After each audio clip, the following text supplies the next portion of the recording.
이해할 수 없는 사랑이라는 제목으로 오늘 함께 말씀을 나누도록 하겠습니다. 이해할 수 없는 사랑입니다. 오늘은 따로 제가 대지를 정하지 않고 그냥 쭉 설명하면서 가려고 해요. 그래서 여러분 당황하지 마시고 잘 집중하셔서 순간순간 주님의 음성이 들리고 응답받는 시간이 되시기를 소망합니다. 여러분 오늘 본문을 읽고 있으면 좀 여러 가지 복합적인 생각들이 들지 않을 수가 없습니다. 사실 먼저 본문의 내용은 우리가 장황하게 읽었지만 이거 좀 간략하게 요약해 보자면 이제 다음과 같습니다. 그러니까 하나님의 말씀을 선포한 하나님의 사람이 돌아가던 길에 생긴 사건이죠. 그래서 베델에 있는 한 늙은 선지자가 등장하는데 그의 아들들이 하나님의 사람이 말한 사건을 전달합니다. 그러니까 이전에 있었던 사건이죠. 그러니까 이 이야기를 들은 늙은 선지자는 어떻게 하죠? 즉시로 하나님의 사람을 만나러 가요. 그리고 하나님의 사람을 만나서 자기 집에 가서 식사하기를 요청합니다. 그런데 하나님의 사람은 여로보암에게 했던 것처럼 먼저 거절을 하죠. 그러자 늙은 선지자는 하나님의 사람을 설득하기 시작해요. 나도 선지자다. 그리고 천사가 여호와의 말씀으로 명령했다 라고 거짓을 고합니다. 그렇지만 그것이 사실인지 알 수 없었던 그 하나님의 사람은 결국 그 말에 속아서 함께 식사를 하죠. 근데 그러자 그 식사를 함께한 그 자리에 그 하나님의 말씀이 늙은 선지자에게 임해요. 그리고 그 하나님의 사람에게 불순종한 죄를 지적하고 조상들의 묘실에 장사되지 못할 것이다 라는 얘기를 하나님의 사람에게 합니다. 이 말씀이 임하자 늙은 선지자는 이제 하나님의 사람을 나귀에 태워서 다시 보내요. 그런데 문제가 발생하죠. 사자가 길에서 하나님의 사람을 물어 죽입니다. 하나님의 사람의 시체 옆으로 사자도 있고 근데 나귀도 있었어요. 그리고 사자는 심지어 시체를 먹지도 않았습니다. 그러니까 이 사건을 지나가는 그 길을 지나가는 사람들이 모두 보고 늙은 선지자에게 알려주자 늙은 선지자가 또 현장에 와요. 그리고 하나님의 사람의 시체를 거두어서 자신의 묘실에 장사를 하고 하나님의 사람을 통해 선포했던 그 예언의 말씀들이 반드시 이루어질 것이다 라고 확신하며 오늘의 사건이 끝이 나는 겁니다. 저는 이 본문을 보고 있으면서 이해할 수가 없었어요. 사실 그러니까 하나님의 사람이 왜 죽어야 했는지도 조금 궁금했고 이 하나님의 사람이 또 왜 미혹을 당했는지도 궁금했습니다. 그리고 오히려 미혹한 이 늙은 선지자가 심판을 받아야 되는데 왜 심판받지 않았는지 궁금했고 결국 하나님의 사람으로 하여금 불순종하게 만들어서 죽게 만든 이 스토리, 이 사건이 도대체 여로보암과 무슨 관계가 있는가? 그러니까 궁금증이 계속 올라오지 않을 수가 없었어요. 그러면서 열왕기를 기록하고 있는 저자는 도대체 무슨 의도를 가지고 이 본문을 기록했을까? 궁금증이 이만저만이 아니었고 제가 본문을 여러 번 읽어도 도무지 이해가 되지 않는 것입니다. 그런데 이 해결의 실마리를 어디서 찾았냐? 33절, 34절에서 찾았어요. 그러니까 이 이후에도 이 사건 이후에도 여로보암은 그의 악한 길에서 돌이키지 않고 다시 일반 백성을 제사장으로 삼았습니다. 이것이 죄가 되어서 멸망하게 되었다고 33, 34절이 결론을 맺어주고 있어요. 그러니까 이 33, 34절을 결론으로 해서 만약에 이 앞에 있는 사건을 다시 보니까 하나님의 마음이 보이기 시작하는 거예요. 그러니까 이 하나님은 이 하나님의 사람이 돌아가던 길에 죽게 된 이 사건을 통해서 무엇을 말씀하고 싶으셨냐? 여로보암이 돌이키기를 원하셨던 것이죠. 물론 앞서서 이미 여로보암에게 어떤 일이 있었습니까? 제단이 무너질 것을 예언하셨고 징조까지 보여주셨음에도 불구하고 오히려 여로보암은 어떻게 했냐? 동일하게 하나님의 사람을 자기의 집으로 데리고 오려고 했었어요. 아마도 여로보암의 마음속에는 하나님의 사람이 보여준 기적으로 인해 그와 함께하고 싶었을 것입니다. 아마 늙은 선지자 역시 그 여로보암의 손이 말랐다가 다시 돌아왔습니다. 이런 사건들을 아들들을 통해서 들었을 테니 이 사람도 마찬가지로 그 하나님의 사람을 더 만나고 싶었을 것이에요. 어찌되었든지 여로보암은 하나님의 말씀, 하나님의 사람이 전한 말씀에 관심을 가진 게 아니라 하나님의 말씀을 대언한 하나님의 사람이 보여준 표적에 더 관심이 있었다는 거죠. 그래서 그 하나님의 말씀이, 예언의 말씀이 선포됐음에도 불구하고 여로보암은 돌이키는 게 아니고 오히려 하나님의 사람을 자기 사람으로 만들고 싶어서 식사를 요청했던 것이 이전 본문에 나온 사건입니다. 그런데 하나님이 하나님의 사람을 통해서 말씀을 전하게 하신 것은 원래 여로보암을 죄에서 돌이키기를 원하셨던 것인데 여로보암이 그렇게 하지 않았다라는 것을 우리는 본문을 통해서 알 수 있습니다. 그런 상황 가운데 오늘 늙은 선지자로 인해서 죽게 된 하나님의 사람에 대한 사건이 등장하게 됩니다. 연속되어져서 일어납니다. 아마 이 늙은 선지자는 우리가 앞서 보았던 것처럼 여로보암의 정책대로 레위 지파 사람은 아니었을 것이라고 생각되어지고 아마 보통 사람이었을 것이다 라고 생각이 되어져요. 그러나 이 늙은 선지자는 아마도 그 베델에서 상당한 영향력을 행사하고 있었던 사람이었겠구나 라고 생각해 볼 수 있습니다. 왜냐하면 그의 아들들이 베델에서 제사할 때 일어났던 일들을 아버지께 얘기할 정도로 그 왕과 함께 제사하는 그 자리에 함께 있었다는 거죠. 아들들이 그만큼 위치가 어느 정도 있었다는 얘기예요. 어찌되었든지 이제 늙은 선지자가 하나님의 사람에 대한 이야기를 듣고 그를 만나보자 합니다. 그리고 여로보암과 똑같은 행동을 반복해요. 그런데 문제는 무엇이냐? 이제 거짓말까지 해가면서 하나님의 사람으로 하여금 자기와 함께 하도록 속였다는 거예요. 그러니까 하나님의 말씀이 임하지도 않은 사람이 천사의 이야기를 통해서 하나님의 사람을 속이는 일까지 하고 있는 것이죠. 이것을 통해서 우리가 볼 수 있는 건 늙은 선지자가 가진 수준입니다. 이게 무슨 말이냐면요, 여러분. 북이스라엘은 올바른 제사장이 없었다라고 말씀드렸고 선지자도 없는 그런 심각한 상태라고 말씀드렸습니다. 왜냐하면 올바른 제사장도 없고 선지자도 없었기 때문에 하나님의 사람이 어디서부터 올라왔습니까? 유다에서 올라왔어요. 남유다에서 북이스라엘로 가서 하나님의 말씀을 제대로 대언해줄 사람으로 간 거거든요. 그만큼 지금 북이스라엘은 베델이나 단에는 제대로 된 제사장도 없고 제대로 된 선지자도 없었다는 거예요. 그러니까 하나님은 그렇게 해서라도 남유다에서 올려 보내서라도 여로보암이 하나님께 돌아오기를 원했다는 것입니다. 그렇지만 하나님의 사람이 전한 말을 듣지 않은 여로보암에게 하나님은 오늘 우리가 읽은 본문의 사건을 허용하셨어요. 허용. 하나님의 사람이 하나님의 말씀에 불순종하여 죽었다는 사실을 길에 지나가는 사람들이 보도록 만드셨습니다. 근데 저는 이 부분이 아무리 고민해 보아도 이해가 안 되는 거죠. 사실 죽어야 할 사람은 하나님의 사람을 속인 늙은 선지자 아닙니까? 근데 왜 하나님의 사람이 죽어야 하는가? 이거는 이제 부당할 뿐만 아니라 오히려 하나님의 사람이 너무 억울하게 죽었다라는 생각을 하게 했어요. 제 느낌에는. 도대체 이게 무슨 일인가? 그런데 하나님은 이것을 통해서 분명하게 여로보암에게 보여주셨던 거예요. 무엇을 보여주셨냐면 하나님의 말씀은 반드시 이루어진다는 거예요. 거기에는 하나님의 사람이라고 할지라도 예외가 없다라는 걸 분명하게 여로보암에게 보여주셨어요. 왜냐하면 여로보암도 알고 있었어요. 왜냐하면 하나님의 사람을 함께 하자고 했는데 뭐라고 얘기합니까? 하나님의 명령이 당신과 먹고 마시지도 말고 돌아왔던 길로도 가지 말라고 해서 다른 길로 갑니다 라고 하면서 돌아갔잖아요. 여로보암도 알고 있었단 말이에요. 이 하나님의 사람이 하나님의 명령에 의해서 돌아간다는 거를. 그런데 이 명령에 불순종해서 사자에게 죽임을 당했는데 더 충격적인 사실은 그 사자가 마치 보란듯이 시체를 옆에 두고 있었다는 거예요. 그리고 하나님의 사람을 태웠던 나귀도 그 옆에 함께 있었다. 그러니까 이거는 우발적인 사자의 그런 사냥이 아니라는 거죠. 사자는 원래 배고프지 않으면 사냥을 안 하죠. 특성이 그래요. 그래서 배가 부를 때는 옆에서 사슴이 오든 토끼가 오든 사냥을 안 해요. 공격을 안 합니다. 그러니까 사자는 자신의 힘과 능력을 과시하기 위해 약한 자들을 사냥하거나 이런 존재가 아니에요.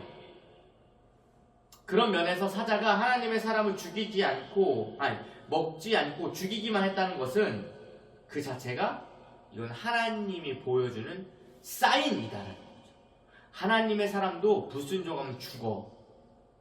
말씀대로 돼. 여로보암 너에게 임한 말씀도 반드시 이루어진다.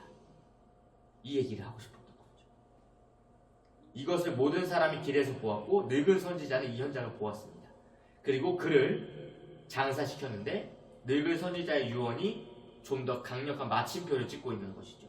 하나님의 선지자라고 자신을 속였고 또한 천사의 명령이라고까지 속이면서까지 이 사람을 불러다가 자기와 함께 음식을 먹었는데 식사 중에 진짜 하나님의 말씀이 자기의 입에서 나온 거예요. 그리고 진짜로 이 말씀대로, 이 나온 대로 하나님의 사람이 돌아가다가 죽었어요. 이 사건을 직접 경험한 늙은 선지자는 아들들을 통해서 베델 제단의 예언이 이루어질 것에 대한 확신이 이제 생긴 겁니다. 그래서 나 죽으면 이 하나님의 사람 옆에 같이 묻어줘라. 이 얘기를. 실제로 이 사건이 여러분 어떻게 되시는지 아시죠? 열왕기하 23장에 요시야 왕이 진짜 등장하거든요. 그때 요시야가 종교개혁을 하면서 산당을 제거해요. 산당을 제거할 때 이 사건이 등장합니다. 요시야가 행한 이 일 역시 하나님의 사람을 통해 선포된 말씀의 성취였다라는 것을 열왕기의 저자는 보여주고 싶었던 거죠. 여기서 저는 하나님의 이 깊은 사랑을 아주 조금 이해하게 됐어요. 여러분 생각해 보세요. 태초에 하나님이 아담과 하와를 창조하셨지만 이 사단이 미혹을 해가지고 범죄하게 됐어요. 그러니까 미혹한 건 사단인데 하나님과의 약속이 깨져버렸기 때문에 하나님이 약속을 따라 아담과 하와를 어떻게 하셔야 돼요? 죽여야 했습니다. 근데 당장 죽이지는 않고 가죽 옷을 입히셨고 에덴에서 쫓아내시면서 남자는 땀을 흘려 일하도록 여자는 해산의 고통을 도와줬어요. 물론 결론적으로는 이 육신이 죽을 수밖에 없는 그런 죄의 대가를 받게 되지만 죄를 짓게 만든 건 사실 사단이었고 언약관계가 깨어진 건 아담과 하와잖아요. 근데 그 과정에서 누가 죽었습니까? 동물이 죽었어요. 사람은 안 죽었어요. 어떤 동물인지는 정확히 알 수 없지만 분명히 한 거는 동물이 죽어서 피를 흘렸기 때문에 가죽옷을 주실 수 있었거든요. 우리는 그것이 예수 그리스도의 예표라고 알고 있죠. 이미. 근데 그러면 하나님 왜 예수 그리스도를 보내셔야 했는가? 당연히 알고 있죠. 우리를 구원하기 위해. 그런데 오늘 하나님의 사람이 늙은 선지자 때문에 불순종하게 돼서 죽게 된 이 부당한 사건이 예수님이 우리를 위해 죽을 수밖에 없는 그 부당함과 똑같다는 거죠. 이해할 수가 없다는 거예요. 사실은. 하나님의 말씀은 반드시 이루어집니다. 믿으십니까? 심지어 하나님의 사람도 불순종해서 죽임을 당했어요. 그리고 이 하나님은 이 사건을 통해서 여로보암에게 알도록 보여주셨습니다. 어떻게 보여줬어요? 사자와 나귀가 시체를 지키도록 했잖아요. 자 봐라. 하나님의 사람도 우연이 아니라 죽었어. 하나님의 말씀에 불순종했어. 이거를 여로보암에게 알려주고 싶었다는 거죠. 즉 하나님은 하나님께 순종하는 하나님의 사람이었지만 그의 죽음을 통해서라도 하나님 말씀은 반드시 이루어지기 때문에 여로보암아 돌이켜라. 돌아와라. 라고 말하고 싶으셨던 것입니다. 원래는 죽지 않아도 될 하나님의 사람이 하나님의 말씀을 불순종하게 함으로 말씀이 이루어진다라는 진실을 밝히신 것이죠. 즉 여로보암이 함께하고 싶었던 하나님의 사람, 이 사람 자체가 중요한 게 아니라 하나님의 사람이 전한 하나님의 메시지가 더 중요하다라는 겁니다. 여로보암은 하나님의 사람이 전한 메시지에는 관심이 없었고 하나님의 사람 자체에만 관심을 가졌기 때문에 이 사건, 즉 하나님의 말씀이 실제로 이루어지는 사건을 반복적으로 경험하였음에도 불구하고 여전히 하나님이 허락하지 않은 일반 백성을 제사장으로 삼는 죄를 범했다고 오늘 본문은 기록하고 있어요. 그 하나님이 하나님의 사람을 죽게까지 하면서도 여로보암을 돌이키게 하고 싶었다는 말씀입니다. 그런데 이제 늙은 선지자가 직접 경험하면서 장사까지 해주고 반드시 이루어질 것을 말하게 하면서도 여로보암을 돌이키고 싶었던 게 하나님의 마음이었던 거예요. 이는 무슨 말이냐? 우리 앞서 말씀드렸던 것처럼 죄가 없는 하나님의 아들 예수 그리스도께서 우리의 죄를 위해 대신 죽도록 만든 이해할 수가 없는 사랑이 되는 것입니다. 여러분, 여로보암을 돌이키는데 왜 하나님의 말씀을 전한 하나님의 사람이 죽어야겠습니까? 하나님의 말씀에 불순종하면 그냥 죽는다는 거죠. 그건 하나님의 사람도 예외가 없다는 걸 보여주고, 어떻게 보면 너무 무자비한 것 같고, 그럴 거면 우리도 뭐하러 하나님의 일을 하고 하나님의 말씀을 전합니까? 미혹당해가지고 불순종하면 그냥 죽는 게 우리의 인생이라면 우리가 뭐하러 이렇게 열심히 하나님을 위해 삽니까? 한 번 삐끗하면 죽는데? 이게 부당하게 느껴지지 않습니까? 그런데 이 부당한 일을 하나님이 우리에게 베푸셨다는 거예요. 여러분, 우리가 만약에 여로보암처럼 하나님을 거부하는 사람이었다고 생각해 봅시다. 그런데 여로보암과 같은 우리에게 하나님은 자신의 사람, 자신의 아들 예수 그리스도에게 내 죄를 대신 덮어 씌워가지고 너가 대신 죽어. 그리고 얘네들의 죄를 용서해줘. 부당한 것이죠, 사실. 그런데 하나님은 그렇게 해서라도 여로보암을 돌이키고 싶으셨고 우리를 하나님의 자녀 삼고 싶었다는 거예요. 너무 이해가 안 돼서 제가 계속 고민하고 고민했는데 성령께서 그 이삭의 사건을 떠올리게 하셨어요. 여러분, 이삭의 사건도 사실 이해할 수가 없죠.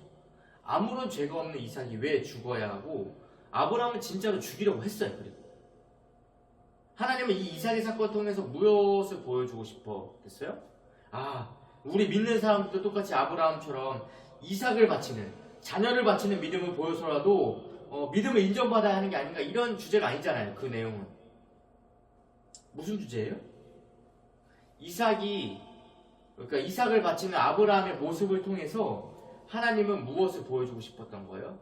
장차 오실 우리의 구원의 증표 예수 그리스도. 그러니까 자기의 아들을 제물로 삼아서 우리의 죄를 구원하실 것을 알려주고 싶었던 거 아닙니까? 그리고 우린 그 예수 그리스도의 대속을 믿음으로 영원한 생명을 주시고 싶으신 것이 하나님의 이해할 수 없는 사랑이란 것을 우리가 믿음으로 받는 거 아니겠습니까? 여러분, 그렇게 죄를 범하는 여로보암에게도 하나님은 하나님의 사람을 통해 징조를 보여주실 정도로 여로보암이 돌아오기를 원하셨어요. 한 번도 아니고 두 번. 어쩌면 본문을 기록하고 있는 저자는 이 하나님의 사람의 사건을 통해서 하나님의 말씀이 이루어진다라는 사실을 어쩌면 그 포로기에 있는 그 이스라엘 백성들에게 아주 강력하게 가르치고 싶었는지도 모르겠어요.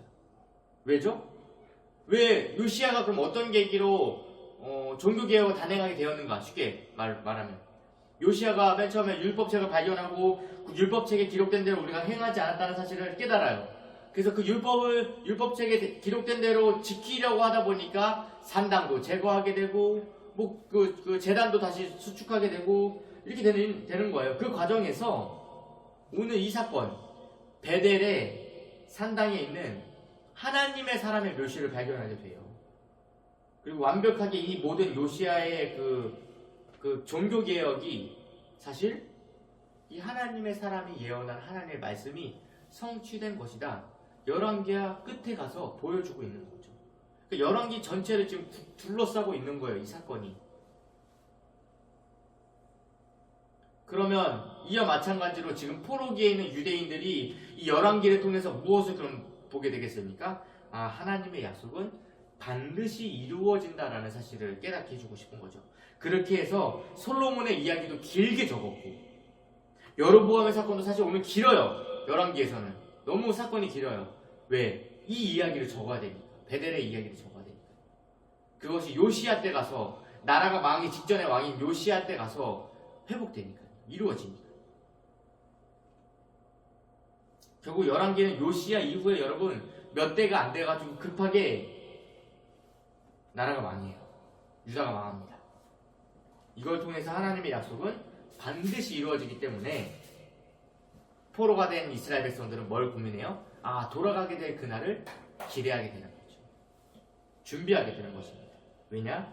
하나님께서 반드시 돌아갈 것이라고 약속하셨기 때문이죠. 그러니까 오늘 본문으로 다시 돌아오면 여러분, 하나님의 약속이신 예수 그리스도는 사실 우리가 이해할 수 없는 하나님의 사랑입니다. 그냥 믿어야 돼요. 그냥 이걸 어떻게 이해의 수준이 이건 아무리 생각해도 이해가 될 수가 없어요. 우리도 어느 순간 이 하나님의 사랑이 익숙해져 버리지 않았는지 모르겠어요. 이것이 하나님의 사랑 맨날 들으니까 너무 당연하게 생각하고 있는지도 모르겠어요. 근데 여러분, 엄연히 따지고 보면, 좀 심각하게 고민해 보면 우리 자신은 이 사랑을 받을 자격이 없습니다. 그렇지 않습니까? 우리가 사랑받을 만한 일을 한 것도 아니고요, 사랑받을 만큼 하나님께 잘한 것도 아니에요. 그런데 우리는 어떤 존재냐, 사단이 조금만 미혹만 하면 진짜 말 그대로 하나님을 등져버리는 그런 연약한 존재예요. 하나님이 싫어하는 죄들을 마구마구 지을 수 있는 그런 연약한 존재입니다. 물론 미혹을 사단이 했다고 할지라도. 아니면 어쩌면 오늘 본문에 나온 하나님의 사람처럼 어떤 때는 하나님의 말씀을 담대하게 막 잘 전하고 하나님의 명령에 순종하며 살아가다가도 늙은 선지자의 그 미혹에 하나님의 명령을 저버리는 존재가 꼭 우리일 수도 있어요. 그렇지 않습니까? 우리가 우리의 모습을 봐도 내가 예수 믿는다고 다른 사람들한테 가서 말하기도 조금 떳떳하지 못하고, 오히려 숨기고 싶을 만한 우리의 삶과 행동이 어쩌면 그리스도를 닮아가지 못하고 있는 모습에 괴리감을 느끼고 있는지도 모르겠어요. 그런데 하나님이 그 모든 것을 아시면서도 죄가 없는 자기의 아들을 대신 죽게 하셨다는 거예요. 우리가 죄에 넘어질 것도 알고 죄에 미혹될 것도 아시지만, 하나님을 거부할 것도 알고 계시지만, 그럼에도 불구하고 아는데도 자기 아들을 희생양 삼으셨다는 거예요. 그렇게 해서라도 어떻게? 우리를 구원하고 싶으신 만큼 우리를 사랑하셨다는 겁니다. 이해가 안 되죠? 그리고 성령을 통해서 우리로 하여금 그 사랑을 깨닫게 해주셨고, 예수를 나의 구주로, 예수를 나의 주인으로 믿고 따르도록 하셨다는 거죠. 근데 여러분, 주님의 마음이 거기서 멈추면 안 됩니다. 그리스도의 사랑을 깨닫게 된 지금 우리로 하여금 하나님은 우리에게 어떤 걸 요구하시냐, 또 이해할 수 없는 하나님의 사랑을 받은 만큼 이해할 수 없는 하나님의 사랑을 전하는 자가 되기를 원하세요. 이게 하나님의 마음이에요. 그러니까 이해할 수 없는 사랑을 받은 우리에게 동일하게 세상에 가서도 이해할 수 없는 사랑을 하라라고 가르치십니다. 그것이 예수님의 가르치심이에요. 왼뺨을 맞으면 오른뺨을 돌려대서 맞아라. 겉옷을 달라 그러면 속까지 그냥 줘버려라. 70번씩이 아니라 70번씩 7번이라도 용서를 해줘라. 이것이 주님의 가르침입니다. 더 나아가 원수를 사랑하라. 피 흘리기까지 죄와 싸우라. 이게 주님의 가르침이죠. 분을 품어도 해가 지도록 분을 품지 말라. 왜냐? 마귀가 틈을 타니까. 그런데 우리는 이런 하나님의 사랑에 대한 요구는 당연하게 생각해요. 하나님 우리에게 사랑 주셔야죠. 은혜 주셔야죠. 하지만 내가 하나님의 사랑을 행하는 것에 대해서는 주님 난 안 돼요. 난 못해요. 이러고 있어요. 그냥 내가 받아야 될 이 땅에서 축복, 내가 받아야 할 하나님의 은혜만은 바라지만 정작 이것을 전하는 것에 있어서는 인색하고 행하지 않는다는 거죠. 그러니까 이런 거예요. 은혜를 받았는데 은혜를 갚을 줄 모르는. 근데 사람은 정말 독특하게 창조되었어요. 어떻게 창조되었냐면 영향을 주고받도록 창조되었어요. 이거를 다른 말로 하면 관계한다, 교제한다 이렇게 말하는 거거든요. 그래서 사람은 신기하게 하나님을 가까이 하면 하나님을 닮아가게 되어 있고요, 세상을 가까이 하면 세상을 닮아가게 되어 있습니다. 영향을 주고받는 존재로 창조됐거든요. 그래서 죄를 가까이 하면 죄가 계속 나와요. 그런데 우리가 하나님을 가까이 한다고 하면서 하나님의 모습이 나오지 않는다? 이게 심각한 문제라는 거죠.